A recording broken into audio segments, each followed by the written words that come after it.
Dario Bonda, capogruppo PDL alla Regione Veneto. Realismo, chiarezza e parliamo anche di lungimiranza per definire questa proposta di statuto. Lei ha perfettamente ragione, noi ci siamo ispirati intanto con i piedi per terra. Non vogliamo raccontare bugie su questo statuto, vogliamo sognare anche noi, ma scrivendo delle cose fattibili. Abbiamo introdotto dei concetti che riguardano tutti i cittadini, tutte le categorie, il volontariato, ma abbiamo anche introdotto un concetto di responsabilità nel gestire i soldi pubblici, nel dire che possiamo garantire un determinato livello di efficienza dei servizi, nel dire che i comuni si occuperanno di molte più materie con i soldini che la Regione ha, nel dire che le province ci saranno limitate alle attività di coordinamento e nel dire anche che la Regione avrà un forte ruolo legislativo con un Consiglio regionale forte che si occuperà anche di vigilanza e nel dire che la Giunta regionale con il suo governatore avrà anche un forte ruolo esecutivo.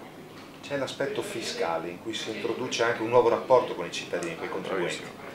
Questo è un punto fondamentale che abbiamo trattato tanto con i nostri giuristi e anche con dei grandi costituzionalisti. Abbiamo introdotto il concetto della buona fede. Il contribuente non dovrà più dimostrare la sua bontà nell'operare, nell'aver lavorato, nel non aver evaso, ma sarà la pubblica amministrazione che dimostrerà che lui praticamente ha le prove della sua bontà o non ha le prove della sua bontà. Quindi abbiamo capovolto quello che sta accadendo adesso. Il contribuente in questo momento va davanti all'ufficio entrate e deve dimostrare la non colpevolezza. Noi invece vogliamo fare che sia l'ufficio entrate siano le amministrazioni pubbliche che dimostrino praticamente il contrario o il non contrario.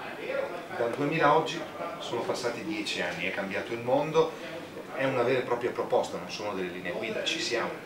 Abbiamo presentato la proposta e l'abbiamo depositata.